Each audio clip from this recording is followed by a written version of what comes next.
Capítulo 13. Una hija de Eva. Luna Nueva era famosa por sus manzanas, y ese primer otoño de la vida de Emily, el jardín viejo y el jardín nuevo dieron los dos una cuantiosa cosecha. En el nuevo estaban las manzanas con título y prosapia, y en el otro las silvestres, ignoradas por los catálogos, que tenían sin embargo un gusto delicioso y característico. No había prohibición alguna con respecto a las manzanas, y Emily tenía libertad para comer todas las que quisiera de cualquier clase. La única prohibición era que no se llevara ninguna a la cama. La tía Elizabeth, con razón, no quería su cama llena de semillas de manzana, y a la tía Laura le daba pánico que alguien comiera manzanas a oscuras por miedo a que se tragara un gusano. Por lo tanto, Emily tendría que haber sido capaz de saciar ampliamente en casa su apetito de manzanas, pero hay un rasgo extraño en la naturaleza humana, en virtud del cual el sabor de las manzanas pertenecientes a otro es siempre ampliamente superior al de las propias, como bien lo supo la astuta serpiente del Edén. Emily, como la mayoría de las personas, poseía ese rasgo, y en consecuencia creía que no había manzanas más deliciosas que las de John el Altivo. Él tenía por hábito tener una larga fila de manzanas en una de las vigas de su taller, y se daba por sentado que ella e Ilse podían servirse a gusto cada vez que visitaran ese encantador lugar polvoriento y alfombrado de serrín. 3 variedades de las manzanas de John el Altivo eran sus preferidas. Las cara sucia, que parecían como si tuvieran lepra, pero eran de una delicia insuperable por debajo de la piel manchada. Las manzanitas rojas, apenas más grandes que un cangrejo, de un rojo oscuro y brillantes como el satén, con ese gustito tan dulce y fuerte. Y las grandes manzanas verdes dulces, que por lo general eran las que más les gustaban a los niños. Emily consideraba perdido aquel día en que el sol se ponía sin que la vieran comiéndose una de las grandes manzanas verdes de John el Altivo. En el fondo, Emily sabía a la perfección que no tendría que ir a la finca de John el Altivo. Claro que jamás se lo habían prohibido, sencillamente porque a las tías jamás se les ocurrió que un habitante de Luna Nueva pudiera olvidar de esa manera el antiguo y querido malentendido entre las casas Murray y Sullivan de hacía 2 generaciones. Era una herencia que cualquier Murray hubiera honrado de manera innata. Pero cuando Emily salía con esa pequeña paria de Ilse, las tradiciones perdían fuerza bajo el embrujo de las rojas y las caras sucias de John el Altivo. Un atardecer de septiembre, Emily entró en su taller. Se sentía sola. Había estado sola desde el regreso de la escuela, pues sus tías y el primo Jimmy habían ido a Shrewsbury tras prometer estar de vuelta antes de la noche. Ilse tampoco estaba, porque el padre, influido por la señora Sims, la había llevado a Charlottetown a comprarle un abrigo de invierno. Al principio a Emily le encantó estar sola. Se sentía muy importante por estar a cargo de Luna Nueva. Se comió el almuerzo que le había dejado la tía Laura en el armario de la cocina de fuera y fue a la lechería, donde quitó la nata 6 inmensas ollas llenas de deliciosa leche. No debía haberlo hecho, pero siempre había anhelado hacerlo, y era esta una oportunidad demasiado buena para dejarla pasar. Lo hizo perfectamente bien, y nadie llegó a enterarse nunca, pues ambas tías supusieron que la otra lo había hecho, de modo que jamás la reprendieron. Ello no apunta a dejar sentada ninguna moraleja, por supuesto.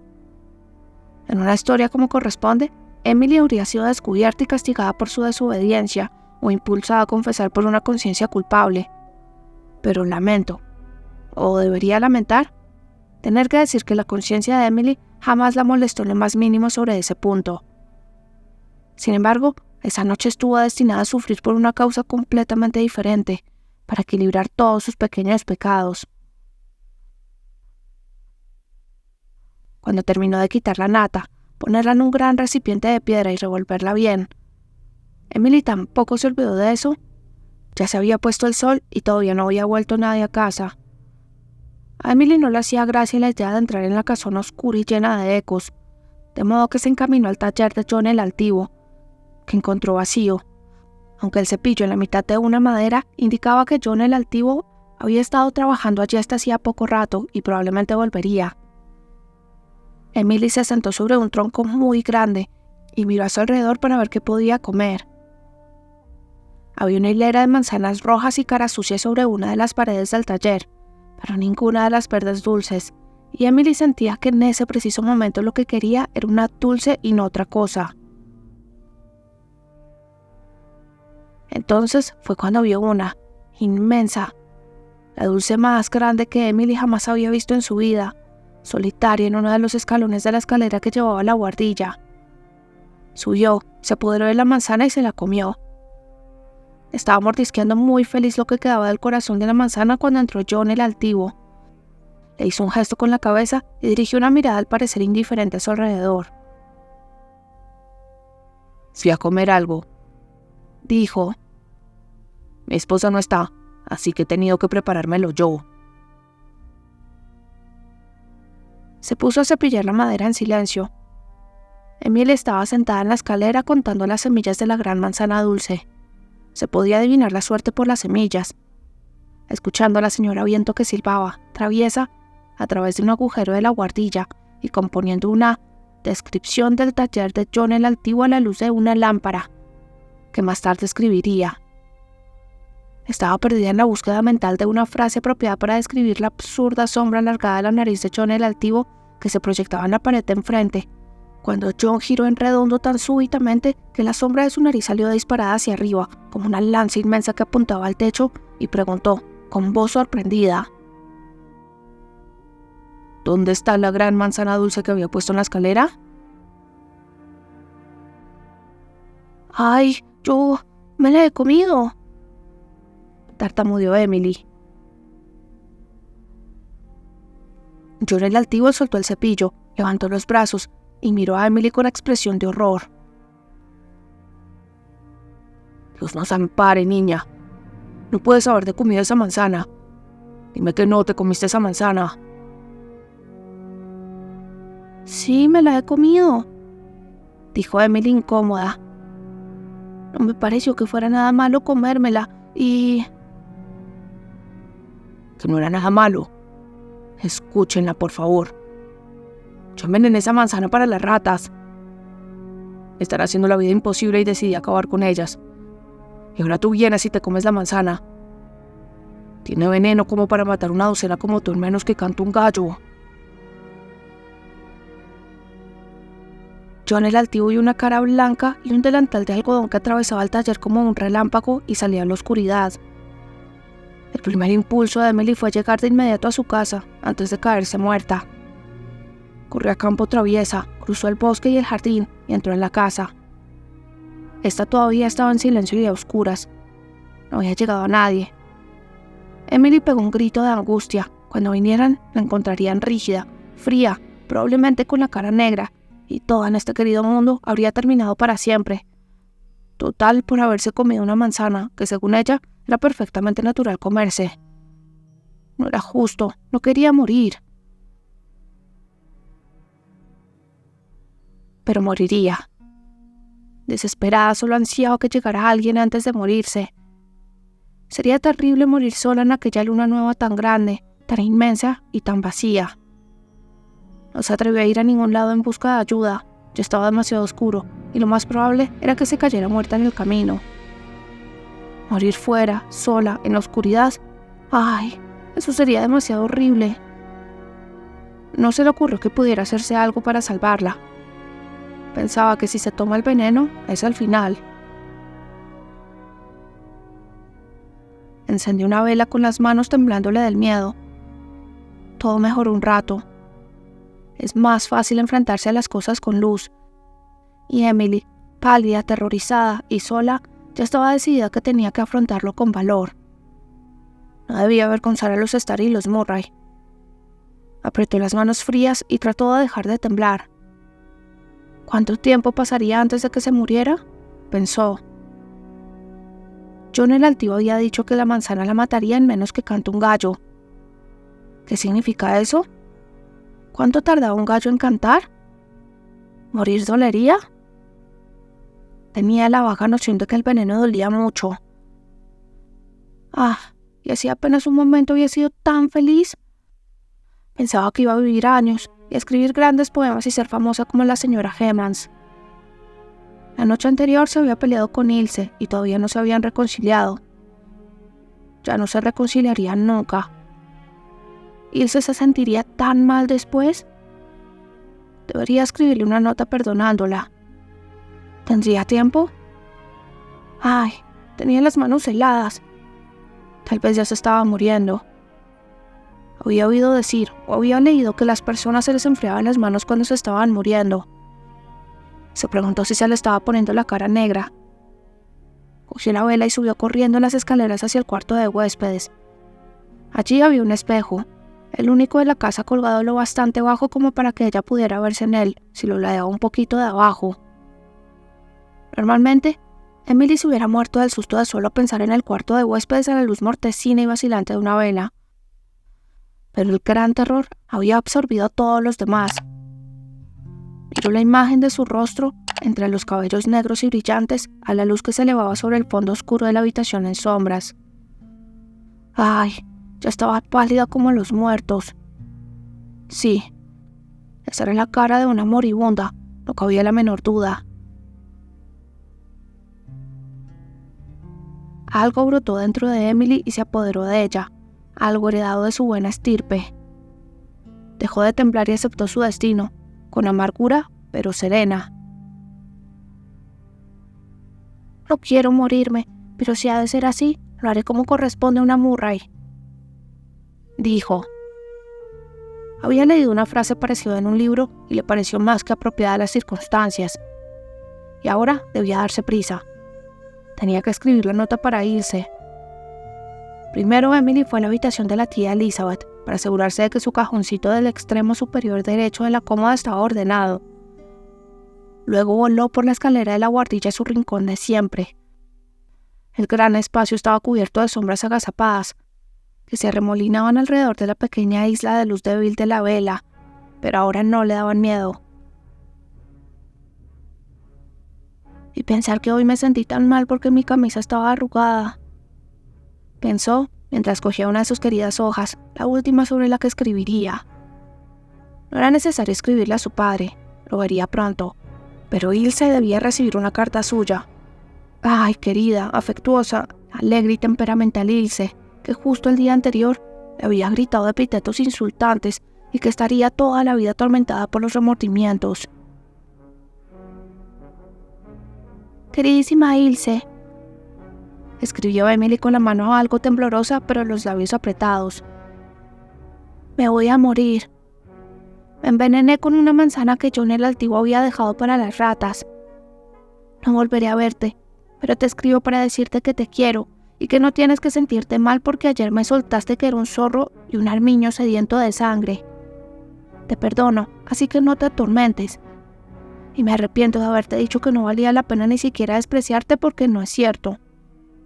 Te dejo toda mi parte de los platos rotos de la cabaña y por favor despídeme de Teddy. Ya no podrá enseñarme cómo poner los gusanos en el anzuelo. Le prometí que aprendería porque no quería que me tuviera por una cobarde, pero me alegro de no haber aprendido porque ahora sé cómo se sienten los gusanos. Todavía no me siento mal, pero no sé cuáles son los síntomas de envenenamiento. John el Altivo me ha dicho que había suficiente como para matar una docena como yo en menos de lo que canta un gallo, así que no me debe de quedar mucho de vida. Si la tía Elizabeth no se opone, te dejo mi collar de cuentas venecianas. Es la única posesión valiosa que tengo. No permitas que nadie le haga nada a John el Altivo, porque él no quería envenenarme. Fue culpa mía por ser tan golosa. Tal vez la gente piense que lo hizo a propósito porque yo soy protestante, pero estoy segura de que no es así. Y por favor dile que no se martirice con los remordimientos. Creo que ahora me duele el estómago, así que supongo que se acerca el fin. Adiós y recuerda a aquella que murió tan joven. Tu amiga del alma, Emily. Mientras doblaba la hoja, Emily oyó el ruido de ruedas en el patio de abajo. Un momento después, Elizabeth y Laura Murray se encontraban en la cocina, frente a una pequeña criatura de rostro trágico, con una vela chorreando cera en una mano y una hoja rosada en la otra. «Emily, ¿qué pasa?», exclamó la tía Laura. cómo me estoy muriendo», dijo Emily solemne. «Me he comido una manzana que John el Altivo había envenenado para las ratas. Me quedan pocos minutos de vida, tía Laura». Laura Murray se dejó caer sobre el banco negro con una mano en el corazón.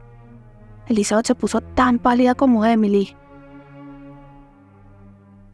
«Emily, no estarás fingiendo, ¿verdad?», preguntó con firmeza. «No», exclamó indignada. «Es la verdad. ¿Te parece que una persona que se está muriendo se pondría a actuar?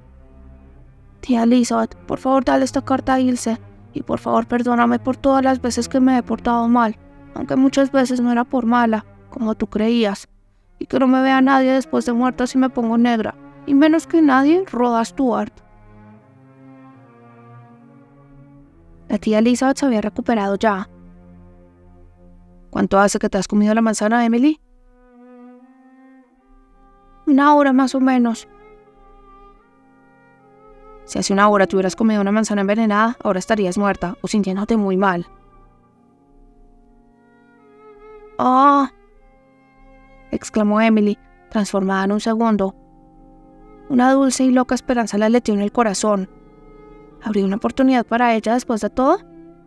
Entonces añadió, desolada: «Pero sentí un dolor en el estómago cuando bajaba la escalera».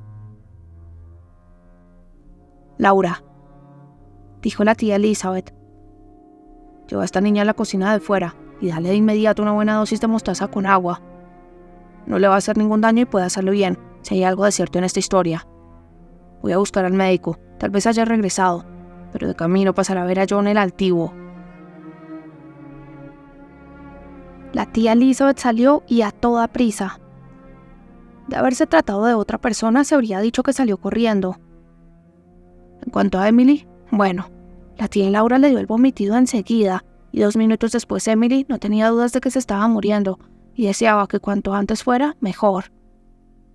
Cuando volvió la tía Elizabeth, Emily yacía tendida en el sofá de la cocina, blanca como la almohada que tenía debajo de la cabeza, y tan débil como un lirio marchito. ¿El doctor no estaba?, preguntó la tía Laura desesperada. «No lo sé. No hay necesidad de llamar a ningún doctor. Como supuse desde el principio, ha sido una broma de John el Altivo. Ha querido darle un susto a Emily para divertirse, lo que él considera diversión. Vaya a la cama, señorita Emily. Te mereces lo que te ha pasado por haber pisado la casa de John el Altivo y no me despiertas ninguna lástima. Hace mucho que no pasaba tan mal rato». «Pero a mí me ha dolido el estómago», gimió Emily, en quien el miedo y la mostaza con agua combinados habían apagado temporalmente todo carácter. «A cualquiera que coma manzanas desde que se levanta hasta que se acueste le tiene que doler el estómago. Esta noche no te va a doler más, seguro. Para eso te va a servir la mostaza. Coge la vela y vete». «Bueno», dijo Emily poniéndose de pie tambaleante. «Odio lo que ha hecho ese maldito de John el Altivo». «Emily», dijeron las 2 tías al unísono. «Se lo merece», dijo Emily vengativa. «Ay, Emily, esa palabra que has dicho». La tía Laura parecía curiosamente molesta por algo. «¿Qué? ¿Qué tiene de malo, maldito?», preguntó Emily asombrada. «El primo Jimmy lo usa siempre cuando se enfada por alguna cosa. Hoy lo ha dicho. Ha dicho que esa maldita vaca se había escapado otra vez del pasto del cementerio». «Emily», dijo la tía Elizabeth con aire de quien se ve entre la espada y la pared y adopta la solución más fácil de un dilema. «Tu primo Jimmy es hombre, y cuando están enfadados los hombres usan ciertas expresiones que no son apropiadas para las niñas pequeñas». «¿Pero qué tiene de malo, maldito?», insistió Emily. «No es una mala palabra, ¿verdad? Y si no lo es, ¿por qué no puedo decirla?». «No es una una palabra propia de una dama, precisó la tía Laura. Está bien, entonces no la diré nunca más, dijo Emily resignada. Pero John el Altivo es un maldito. La tía Laura se rió tanto después de que Emily se fuera, que la tía Elizabeth le advirtió que una mujer de sus años debería tener más criterio. Elizabeth, no me niegues que ha sido divertido, protestó Laura. Con Emily fuera de la habitación, Elizabeth se permitió una sonrisa algo agria. Le he cantado unas cuantas verdades a John el Altivo. Te aseguro que lo pensará 2 veces antes de volver a decirle a una criatura que está envenenada. Hice que montara en cólera. Agotada, Emily se quedó dormida apenas se metió en la cama, pero se despertó una hora después. La tía Elizabeth aún no había venido a acostarse, de modo que la persiana todavía estaba levantada, y Emily vio una estrella amistosa que le hacía guiños. A lo lejos, el mar gemía seductor. ¡Ay, qué agradable era estar sola y viva! La vida volvía a tener saborcillo, más saborcillo, como decía el primo Jimmy. Podría tener la oportunidad de escribir más hojas y poesía. Emily ya veía un metro de versos titulados Pensamientos de alguien condenado a una muerte súbita, y podría jugar con Ilse y Teddy, recorrer los graneros con Sos y Sol, observar a la tía Laura batiendo la nata y ayudar al primo Jimmy en el jardín, leer libros enamorada de Emily y caminar por el camino de Eloy, pero no visitar el taller de John el Altivo. Decidió que nunca más tendría nada que ver con John el Altivo después de su diabólica crueldad. Estaba tan indignada con él por haberla asustado, después de haber sido tan buenos amigos además, que no pudo volver a dormirse hasta que no compuso un relato de su muerte por envenenamiento, en el que John el Altivo era juzgado por su asesinato, condenado a muerte, luego colgado de una horca tan alta como él, en una escena que Emily presenciaba, a pesar de haber muerto por su culpa. Cuando por fin cortó la soga y lo enterró en una ceremonia infamante, mientras a ella le corrían las lágrimas por las mejillas por la pena que sentía por la esposa del muerto, lo perdonó. Después de todo, no era tan maldito. Al día siguiente lo escribió todo en la buhardilla.